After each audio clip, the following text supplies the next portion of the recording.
Hi, everybody. Thank you so much for joining this edition of Wiz's CISO webinar series. My name is Ryan Kazantsian. I'm CIO and CISO at Wiz, and I'll be moderating today's session. We will be having a 25-minute panel discussion followed by 5 minutes for live Q&A. So if you do have any questions as we're going through the session today, please go ahead and post them in chat, and then towards the end, we'll be sure to get to them. And with that, I'm excited to be joined by an amazing panel of experts who are going to be sharing their personal experience and perspectives. Rather than to summarize their amazing backgrounds and reasons why they're perfect speakers for today's topics, I'll ask each of them to introduce themselves in their own words. So beginning with Emily, if you mind sharing a bit about your background, and then for a fun warm-up, if you weren't in security, what type of job would you be doing instead? Emily, question. Think about that while I introduce myself. Well, thanks for having me, Ryan, and the Wiz team. Always a pleasure. For those that don't know me, I am a recovering CISO. I used to be a CISO at United Airlines, DocuSign, and other companies. And I left my operating job about 2 years ago and moved to the venture capital and board of directors side. So I sit on 4 boards, 1 public, 3 private, and I'm now a general partner for a venture capital firm. So what I would be doing if I was not in cybersecurity, I would have to say I love to cook, so I would love to be a chef. Amazing. Thank you, Emily. So glad to have you here. Jeremy. Yeah, thanks, Ryan, and pleasure to take part in this with you, Emily, as well. So Jeremy Smith, I'm the Global Information Security Officer for Avery Dennison. Been with the company for 10 years and currently the Information Security Officer for the last 5. Avery Dennison, we're a materials manufacturer, so we specialize in adhesives, tags, and labels. And really looking forward to this conversation today. And if I wasn't in cybersecurity, I think I'd be an entrepreneur because I enjoy kind of seeing things start and seem to fruition. So look forward to the conversation. Excellent. Thank you so much, Jeremy. So glad to have you here. And as for myself, as I mentioned, I'm currently Wiz's CISO and CIO. I've been here for a little over 2.5 years now. And if I weren't in cybersecurity, I think I'd probably be practicing law. I had a brief moment where I considered going into cybersecurity focused law rather than a tech path, but pretty happy with where things ended up.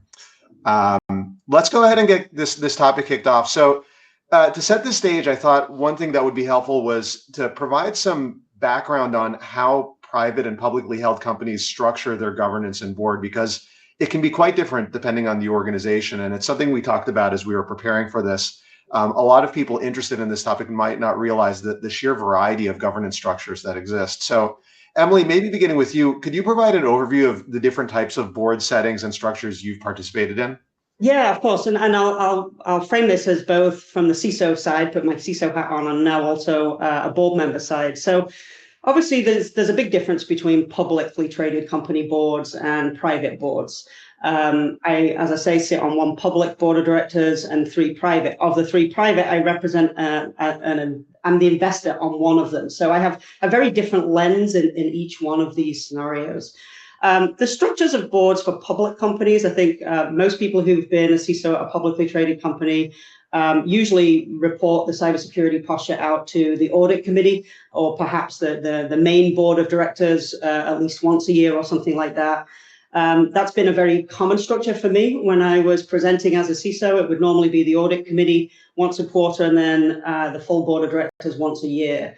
For the board director, the public board I sit on today, I actually chair a cybersecurity and technology committee as well. So there's normally 3 general committees when it comes to any board of directors. There's a non-gov committee, a compensation committee, audit committee, and they're the 3 standard committees that every public company has. It's becoming much more popular now that people have technology and cybersecurity committees as well. And so we do have that one on the public board that I sit on, and I actually chair that committee. So we tend to go into cyber a little bit deeper. If you have a committee that has 90 minutes a quarter to dedicate to technology and cyber, you have a lot more time than generally you get 15, 20 minutes on an audit committee or something like that. So the publicly traded structures can be somewhat similar, but I am seeing this trend actually of technology and cyber committees becoming much more prevalent with publicly traded companies now as a 4th kind of optional committee. And then obviously on the private side of the house, there's there's not as strong governance, perhaps, in the private companies, because the governance and oversight of a private board director is very different to that of a public board director. As a public board director, you represent the shareholder. So your governance structure and the lens that you are looking at everything from is through the eyes of the shareholder, and that's your job, is to look at it that way. You have a little bit more flexibility in the private company setting, and obviously cybersecurity itself is obviously a huge part of that conversation. But oftentimes the conversation in the boardrooms can also be around how cyber can be a differentiator, and how cyber is actually being used to help drive revenue in different ways, perhaps, as it would be in a publicly traded company, because you just don't have the time to cover all of those topics when you've got such heavy governance that you need to get through. Yeah, those differences are really interesting, and I think that sets the stage well for some of the topics we'll get to in a moment about preparing for those types of sessions. Jeremy, what about you? What types of structures have you worked with? Yeah, so Avery Dennison, we're a publicly traded company. So as Emily alluded to, I report into the audit committee twice a year. But it's really evolved. Now our board does want to have much more insights into our overall cybersecurity posture. So we've developed an advisory council that actually has 4 members of our board on it, including our chairman. And we go much more in depth. We meet quarterly on that. We have had discussions about kind of taking that next step of, does the audit committee really provide enough insights, and going and having a cybersecurity, basically a committee as part of the board? And I think it's evolving. I think a lot of companies are looking at, do they have the proper governance, and how do they take that next step forward to ensure that they have good insights into their security posture? And just following up on that, over the years, if you were to look at like the formation of a council, or even working with the audit committee prior to that, have you seen any change or evolution in the types of backgrounds of people involved, their security acumen, their technical acumen? Is there a trend to more of that expertise across the committee? Absolutely. When I first started reporting into the board, it was our audit committee who had very little experience with cybersecurity. Overall, though, I mean, board members tend to be very intelligent people, so they learn. And what I've seen is a combination of our board members taking on responsibility of other boards, learning much more about cybersecurity. And then we've also hired additional board members who come from technology backgrounds. So it's a combination of both. There were some talks of some legislation to require a cybersecurity background on boards. It's not there yet, but I think it will eventually end up there. I would agree with that, Ryan, if I could, just because, like, I think board members, every company is a technology company these days, right? So every company is driven by technology, and there's very, very few that are not. And wherever there's technology, there's going to be a cyber risk. And so board members have, over the past 5 years or so, become a lot more engaged in the conversation. And I think even many of them belong to organizations like the NACD, the National Association of Corporate Directors. And they themselves have taken it upon themselves to make sure that there's really good education for board members. Some of those courses are better than others, but it's great to see that there is ongoing education for corporate board members in the topic of cybersecurity. And obviously now AI is also a big part of that discussion as well. Yeah, I think that makes a lot of sense. I mean, events in the last year or two, both operational resiliency and cyber security incidents alike, have, I think, shown that regardless of sector, like cyber events pose resilience risk to every business, regardless of what you're doing. Right. So it makes sense to see that trend. So Jeremy, maybe to follow up, I'd love to hear a little bit from how you think about preparing for board updates. When you're working with your own teams, like before you're presenting to the board, I imagine you're spending a cycle with your own internal leadership. Tell me a little bit about your approach there. Like, how are you sort of preparing your teams and gathering the content for those sessions? Yeah, I'm actually going through that right now. One of the things that we've done as an organization, and this actually even goes before preparing, is as we have new board members brought on, we actually go through an orientation with them. So walk through our cybersecurity program, walk through what metrics we're tracking, the history of how the program became what it is. And that also gives me an opportunity to have that face-to-face with our new board members and really gain their trust and have that personal relationship. So that has been a huge help for me personally. And that was actually put out there by our board of directors and our chairman. So that's just a huge tip that has been really helpful for me. Now, in terms of actually preparing for the board presentations, I really like to empower my team to help me. So we always have a group we have an agenda that we go through. I have each of my team members put together a slide deck for their area, or a single slide usually, and really empower them to feel like they're part of the program and really understand the importance of our cybersecurity to our board of directors. Usually it takes about a month or two before the actual board presentation. Has to be reviewed by legal, et cetera. But yeah, really empowering my team to take part in that, as well as even a lot of times broader group within IT generally, and sometimes even outside of IT. Yeah, and from a board perspective, you know, I when I was a CISO, I did a similar thing. I would always engage my own team and actually share the board deck with them just to kind of demystify it. I mean, oftentimes, you know, your teams are wondering what's being talked about in the board of directors. And I always found it was helpful to share the slides with my leadership team and show my team what it is we're talking about, so that they can directly have some kind of insight into what that discussion means. From the other side, you know, also I would for publicly traded companies especially, I would really strongly advise that if the CISO is not already talking to the audit committee chair or wherever they present, get to know them. You know, every committee has a charter, and in that charter there are very specific things that the committee has to cover in a 12-month period. So, for example, if all of a sudden the board is asking you to do a disaster recovery update, it's because their charter probably dictates that they have to do that, and they realize they haven't done it in that year yet. So there usually is a charter of things that the committee has to talk about. So ask for a copy of the charter so that you know that in Q3 there's going to be a disaster recovery update. In Q4 there might be an ERM update. Sometimes people share those with the CISO. Sometimes they just forget to, and you know. But there's no secret to it. There are specific items from a pure governance perspective the public boards have to provide oversight for to make sure they're doing the checks and balances. But in addition to that, get to know your audit committee chair and talk about what would be interesting and important for the committee to hear from you. You've got your regular metrics, and we'll talk a little bit about those, the regular updates, but I always found it really helpful to make that a two-way conversation. Like, what do you think would be really important for the committee to hear? Because I'm always happy to tailor the discussion rather than just show up and do slide presentations. Board members read slides.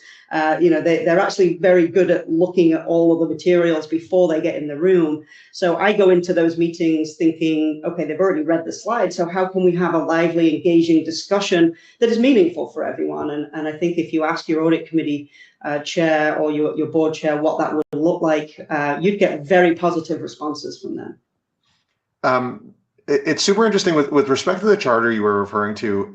How standardized does that tend to be across like public traded companies, at least in the US? Is it prescriptive based on law and regulation, or is it also subject to the committee's interpretation of areas of risk that may affect the particular business? Yeah, there'll be certain things that are very standard, like you have to do an annual review of a privacy program or a disaster recovery program. There's usually a broad section in there that is something along the lines of ongoing review of information security program and something like that. So these things, there's some parts of it that are very standard, especially for things like for public companies, for SOX compliance and things like this. For healthcare, financial services, and other areas where they are heavily regulated, there's going to be different requirements for them to make sure they do quarterly or annual reviews of certain things.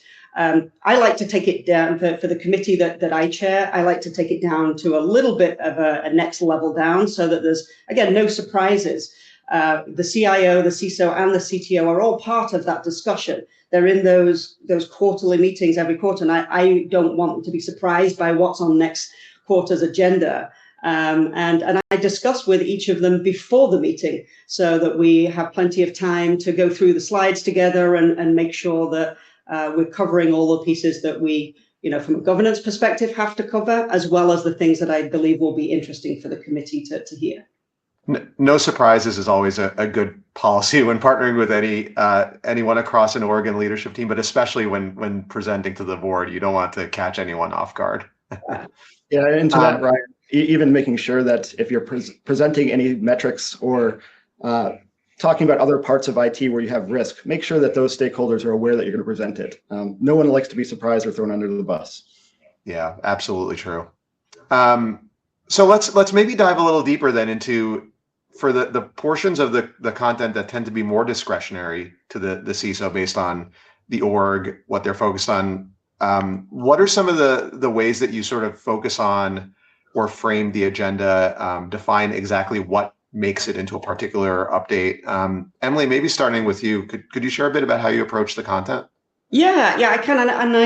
This is something that I did as a practice when I was a CISO, and now I do on the other side as a board member.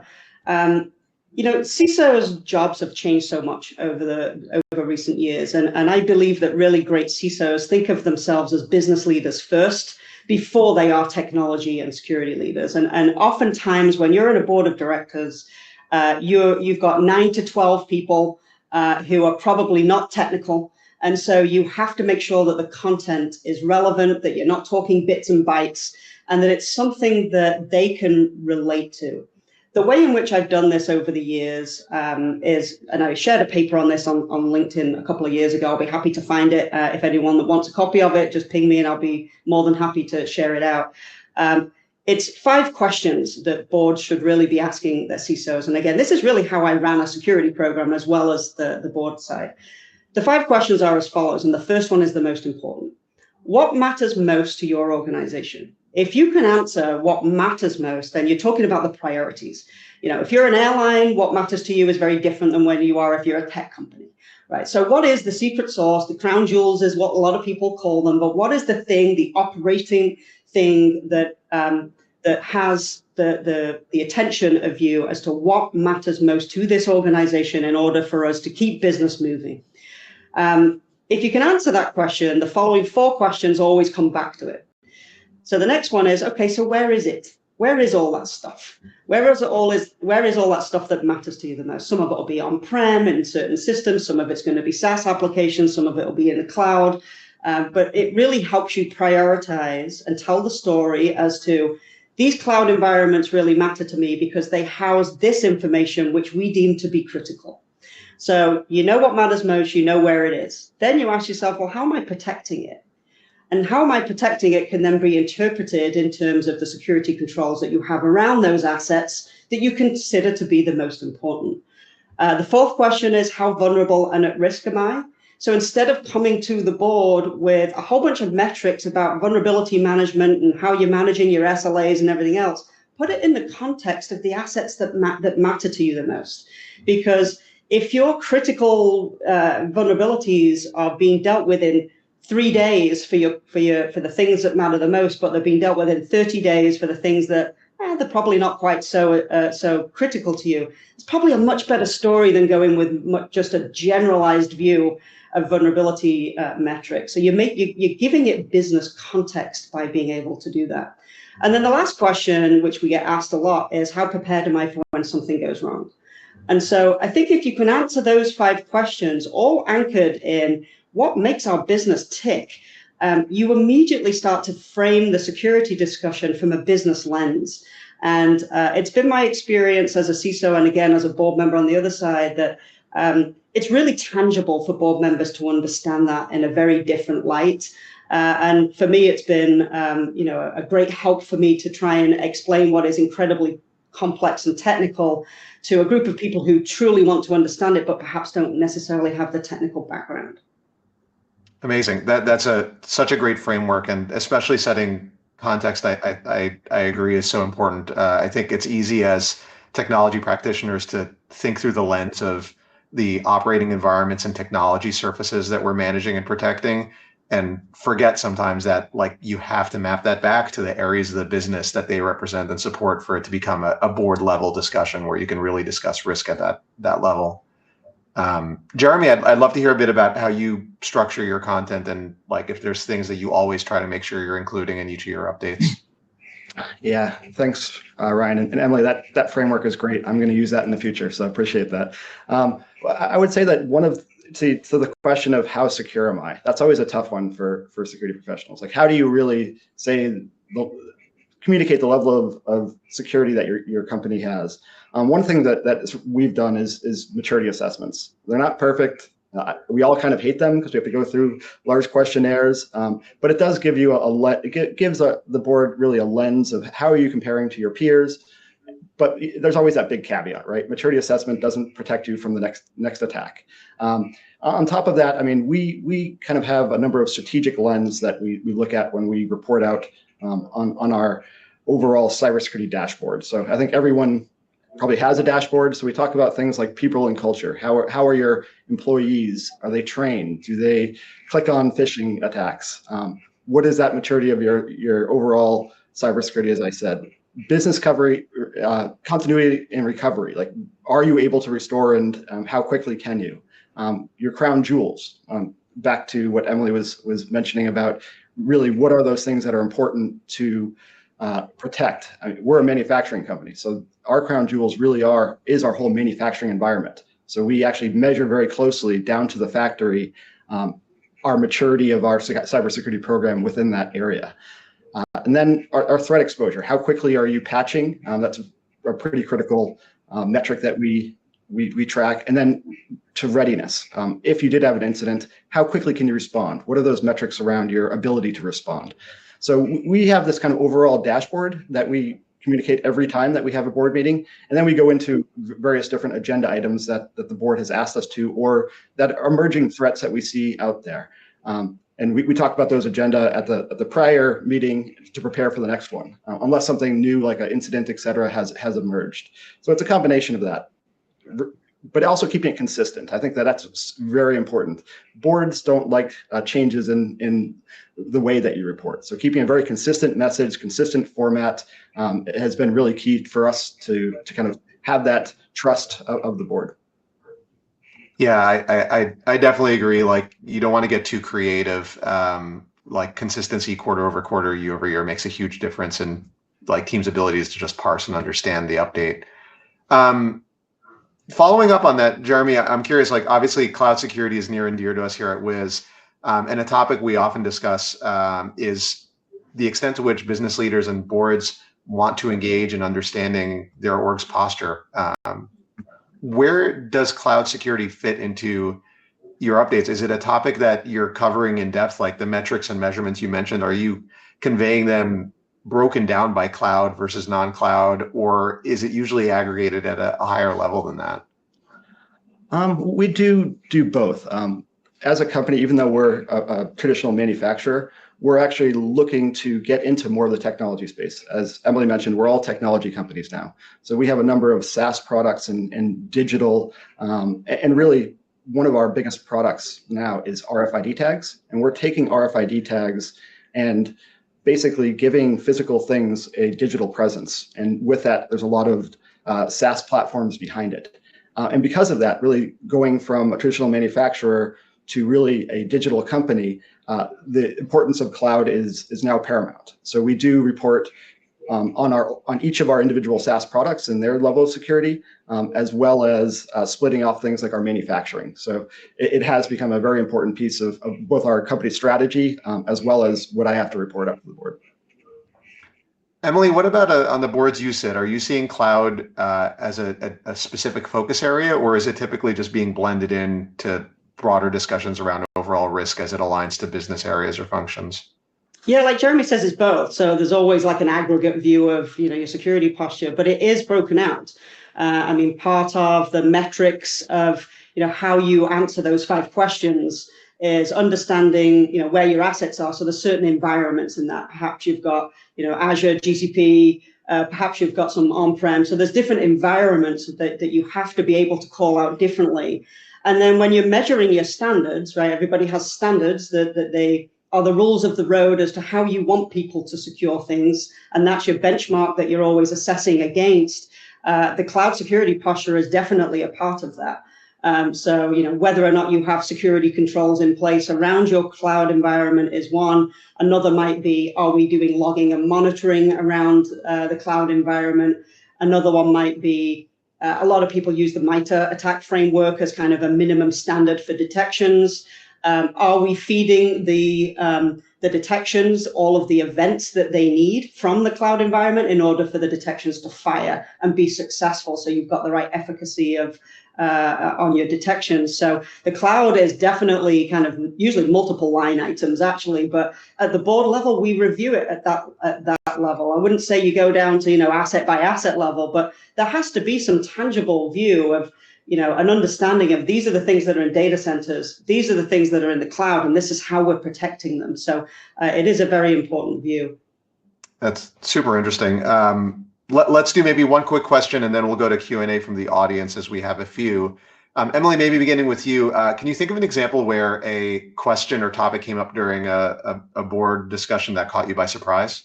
Oh, I'm sure there's been many. I'm sure I've been many times in my career I've said, you know what, I'll get back to you. But usually it's around quantifying security risk, right? And it's actually one of the metrics I try to avoid, not because I'm just avoiding for the sake of it, but when you're trying to put a dollar amount, sometimes board members want to know, how much would it cost us if we had a breach? It's an impossible question to answer. How long is a piece of string, right? Yeah, exactly. And so I have had those instances in the past, and I understand why they ask. And it is our job to help understand the impact of business operations, but it depends at which part of your environment you get compromised, and which business processes and which operational parts of your business that impacts. It's almost impossible to say. So I've probably been caught on the back foot with that one a couple of times, because I tend to really try and avoid putting dollar amounts on the cost of a breach, because it's just an impossible metric. Yeah, I guess it's also an opportunity to then educate and explain why that's a difficult way to think about quantifying risk. And Jeremy, what about you? Any examples you can think of from recent times? Yeah, I had an interesting one that caught me off guard. It was, how do you measure the friction of your cybersecurity program? So how do you measure the impact that you have as part of your controls on your employees? And that was one of the ones where, Emily, I took your example of, I'll get back to you on that. It's a great idea, but I don't have the answer for you right now. So that was, and I'm still looking for that answer. Thankfully, other board members came to my rescue and were saying, well, that's not really Jeremy's job to measure the friction of their program, but it's definitely a goal that we all have to ensure that we're delivering security with as least friction as possible. Super interesting. Yeah, that's a great question that I'd also be probably caught flat-footed on figuring out how to measure or respond to. Let's jump to Q&A. We've got a couple of minutes, so we'll try to do these rapid fire. Maybe Jeremy, beginning with you. Let's see. So have you ever had questions about cyber insurance and whether, as you're quantifying risks that you're conveying to the board, whether that bears on how you approach your cyber insurance coverage? Not specifically on that. I mean, we always get the question of, is our cybersecurity coverage adequate? And we basically just have to cover what the rationale went into making our decisions on our coverage, working with our overall risk team, but not specifically on how the current threat exposure ties directly to cyber insurance. It doesn't usually get down to that level. Got it. Emily, one for you. Have you noticed instances where boards you're working with have started linking executive bonuses or other incentives to cybersecurity goals? Is that a trend that you've seen yet? I've heard about it and read about it, but not experienced it firsthand. So I think it's a tricky one to try and measure whether or not that would increase effectiveness of security. But I've personally not seen it tied to bonuses or goals or anything like that yet. Cool. And then maybe last one for both of you, broad topic, but how do you approach measuring the appetite the board has for risk in the first place? Like, as a security leader, you're representing risk. How do you do the flip side of understanding how much they're willing to take on as part of the business operating and functioning? Yeah, I'm happy to go first if you like. I bring it back to my 5 questions.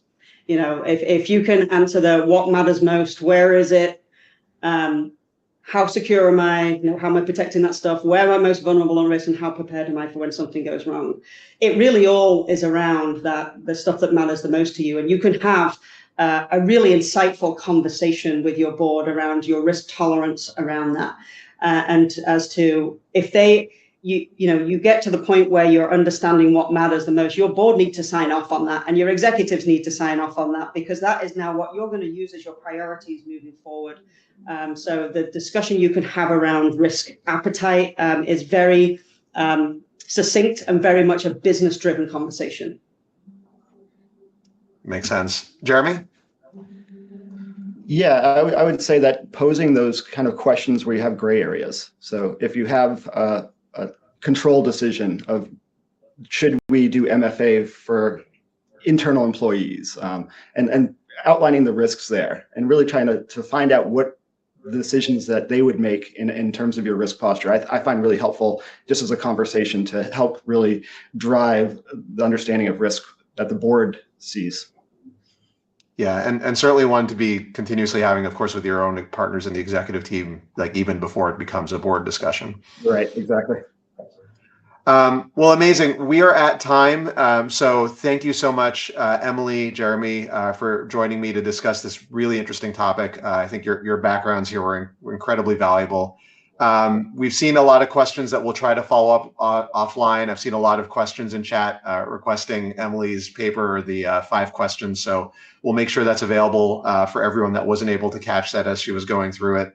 But again, Emily and Jeremy, thank you so much for joining us today. And to everyone out there listening, thanks for joining. Hope everyone has a great day. Thank you so much. Thank you, everyone. Bye-bye.